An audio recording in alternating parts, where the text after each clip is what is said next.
When was the last time you went somewhere where someone didn't know who you were? Or actually, was there a moment where someone said to you, who are you? What do you do? Like, when was the last time you had an interaction like that? You know what? In Japan, it's like that. You know, everyone's really respectful. Even if they might recognize you, they don't ask for photos. And it's a really amazing experience. I think it's important, you know, just to listen. I love my life. I love everything that comes along with it. I am not complaining. But a little glimpse of that, I think, especially for the little ones, is so good. I wonder, do you prioritize time alone? Do you get time alone? And what does that look like? I do. I get up really early. My morning workout really is my, I don't want to say therapy session because it's not like I'm really communicating things, but even if I'm quiet and I'm in my zone, that's my mental health check every morning. I love my workout. It keeps me sane. I can't say that enough. That's my time in the morning. Then, as soon as everyone starts to get up for school, the madness happens, and it's about 2 hours of madness from getting 4 kids ready in the morning, fed, out the door, on to school. I drop off school every day, and then I have a little bit of time, I'd say about 20 minutes, driving back, where I just blast my music. I don't take any calls. That's my alone time. I love it. And then I get to the house and I start my full work day, and I'm committed and focused. And then the madness of bath time, bedtime, dinner time, and once 4 babies are asleep, and I just cherish that time at night when everyone's asleep and I can watch whatever show I want and just have some alone time. So I do take the time for myself. I think it's really important. How have you continued to lean in to compassion and care, even when it's easier to compare and criticize and complain? Well, with family, I mean, I was always raised like, no matter what, blood is thicker than water. There's no other options. So we definitely go through our things as sisters. There's no other options. Like, we will work it out. Like, we are family. We are sisters. We will figure it out.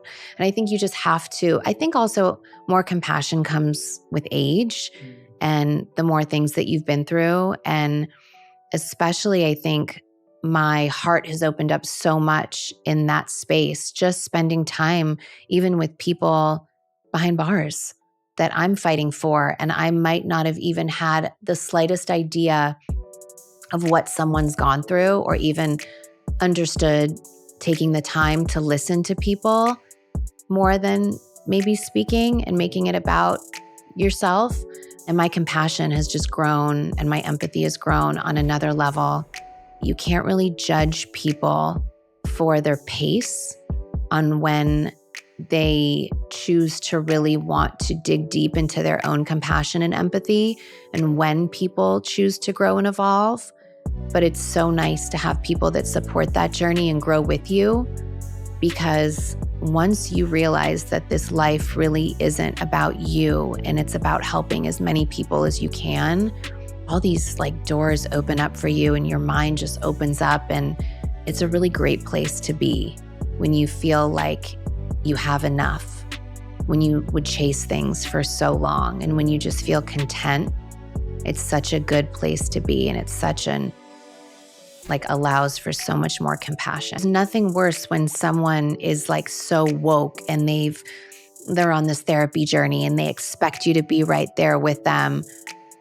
But it's a beautiful thing to sit back and watch people make mistakes, learn from their mistakes, grow and evolve, and just be there to hold their hand and support them. I think that's what anyone would want. I've seen so many people on these like self-help journeys that just aren't as happy, you know? And I think you just have to like sit back and do what works for you and move at your own pace and understand that it's okay that you're not at the same level as someone else. Yeah. I mean, I'm just such a, like everything happens the way it's supposed to. I love just people in their own journeys. And I never try to be so preachy or to think that someone has to be in my place. And at the level where I've evolved to, it's great when your friends have the same kind of epiphanies as you and you want the same things, but then sometimes it's just not like that. Being themselves, and I'm comfortable being who I am, which is beautiful. But when did that, I feel so many people want to live that way, but that's the thing we all struggle with. It definitely didn't come right away. You know, I was a people pleaser and I would make decisions based off of other people's happiness for so long. And I would say, honestly, in the last few years, definitely at 40, you know, I figured it out of just following my happiness, which was really, I think, an important place for me to get to because I always put other people's happiness over my own. And it doesn't mean you disregard other people's feelings, and it doesn't mean you don't care and you don't love them. But it is a great place to be when you finally put yourself first. And I will say that took a long time. And that was like relying on other people for confidence in business decisions. And it's great to have your team and to always like bounce ideas and make sure that you're collectively picking the right choice and work thing for you. But true confidence where you feel you're making the right decisions, you know you got it, you are thinking about yourself first, and not just in a selfish way, but like in a protecting your heart way. It feels really good. And I might not have gotten there until I was literally 40. And what do you think it was about the last few years where you had to turn towards that pushed you there? I've never been an unhappy person. I'm always really happy with my surroundings. I don't need people to make me happy. I'm not really ever searching for something. I'm really content. My babies make me happy. My family, my life, you know, experiences make me happy.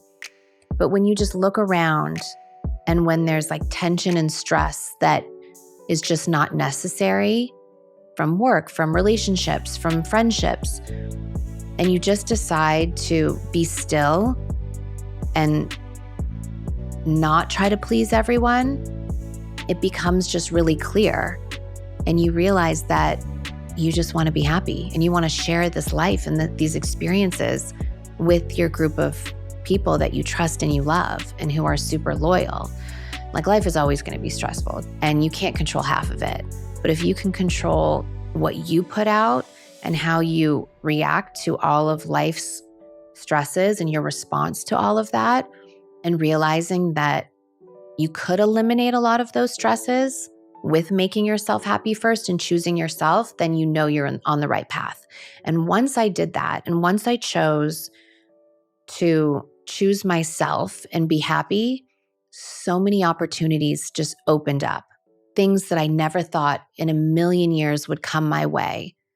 It seemed like clear as day that the universe was rewarding me for choosing myself and like elevating, like getting to the next level in the video game. Like I had to get here, and I was always like here, just in my growth process. And once I chose myself, it was like, oh my God, the universe is opening up for you and all these opportunities are coming my way. And those were the confirmations that I was heading in the right direction. I remember saying that to one of my sisters. I was like, oh my God, it is so crazy. I got this opportunity, this is changing. And it seemed like all these amazing things started to happen in my life when I just took a second, was still, realized, wait a minute, I'm trying to make everyone happy. I'm doing all this stuff for everyone else but myself. Let me just like pull back a second, focus on myself. And then it seemed like everyone else was happier because everything was just falling into place. And that was like, I saw it clear as day. And that would like push me and motivate me to continue to just be happy and do what I wanted to do instead of what other people wanted to do. And that was like, it was like a good feeling. It really like showed me that I was making the right decisions. I'm so happy for you. Thank you. And just worrying about something versus working towards fixing it or solving it. Yeah. Can just drain. The worrying, if you worry about something, it's not going to change the outcome. Let's just come up with a solution. Like, let's say what the problem is, not complain. I'm not a complainer. So it's like, let's just get to the solution. Let's figure it out and let's move on. Absolutely. Nothing worse when you complain every step of the way. What was your vision like for what you thought parenting was going to be like versus what it actually is? Everyone says the days are long and the years are short. And that couldn't be like a more true statement. So like when you're in it, I mean, especially when they're babies and you're feeding and there's madness going on, it's like full madness. It's the best chaos though. Like my mornings, you have no idea what's going on. It's like I always have to do one of my daughter's hair and it has to be perfect and it has to be a certain way. And then this one needs me to put his shoes on, and they all need you. And it's like full crazy madness, cooking, running around. Like it's wild. That's why I need my workout in the morning, just to like prepare for the 2 hours of craziness. I'd say parenting is the thing that has taught me the most about myself. It has been the most challenging thing. There are nights I cry myself to sleep, like what just happened, with all the moods and the personalities, and sometimes they're fighting and there's no one there. Like it's me to play good cop and bad cop. So like that is definitely a challenge when, something I'm working on is being a little bit firmer, There's nothing that can prepare you. Any person that says, oh, we're waiting to have X amount of money in the bank. Oh, we're waiting to have a home before we have kids. Oh, I'm waiting for this job to come in before we have kids. I don't care how long you wait. I don't care what you're waiting for. You are never prepared, but you will figure it out. And it will make you so proud of yourself that you figured it out and that you got through the day. And sometimes it's nights where it's just, we are going hour by hour to see if we're going to survive, night by night. If a tantrum comes in, oh my God, your life is completely upside down. But it teaches you so much more about yourself than I think any parent could have ever anticipated. I mean, there is nights when you don't wash your hair for days as a mom and you have spit up all over you and you're wearing the same pajamas, and there's just nothing that can prepare you for this experience. It is the most challenging, rewarding job on this planet. Something that I've learned about time is just that we never have enough of time. So really be present and make the most of your relationships, because we're not here very long and we have one life. Was there a moment that made you realize that, or something that happened that made you realize that? I mean, I think when you lose a parent, you're always really mindful of time. And my mom talks about it all the time. I think she's like probably the one thing in life she's scared about, and keeps her up at night sometimes. So just making sure that you make the most of everything, because it'll go by so fast. Mm-hmm. Second question, what is the worst life advice you've ever received or heard? I think maybe the worst advice could be almost too much advice or too many opinions. If you really trust your gut and you do what you want to do, and if you're in your bubble, and when the world gets to that little piece of your bubble and there can be so many opinions, I think sometimes all of the conflicting advice can just be bad advice. That even if you're supposed to make your mistake and maybe do what you want to do with any bad piece of advice, that's still a part of your journey. So sometimes just do what you want to do and not take in all of the advice is really healthy. If tomorrow, not wishing this, no intentions, no energy towards this, but if tomorrow you had to restart, what would you do? If tomorrow everything went away and you had to restart, what would you do business-wise? Like how would that shift? I think I would probably be a lawyer and just focus on that, and go to law school and focus on being an attorney full-time. Because? I just think the feeling of being able to help people is really powerful and necessary. And I would just focus on that. Think about it. You can be the most talented person, but if you don't have that determination and drive, then what will become of it? It's not just going to magically happen because you're talented. Of course. So I think so much of it is the effort and what you do with that, and figuring that out, and who you are and what you want to put out in the world. I guess my point is that I think you have that energy of wanting to be the best, of wanting to do things really well, of wanting to do things with that quality, and whatever you ended up doing with it, it would have been that.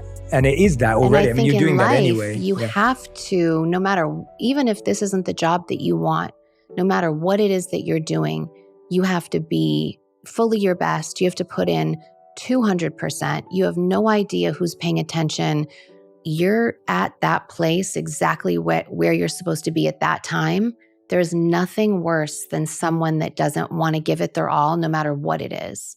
And it could be, that's like, business advice that I heard that always stuck with me and always was, even when I was working at a clothing store, I was so happy to be there. Organizing. I did my absolute best that I could, selling everything and steaming everything and hanging everything. And I think those experiences just show you what you want to do in your life, show other people really what you're made of. I'm a really competitive person. So no matter what it is that I'm doing, I want to be the best at that.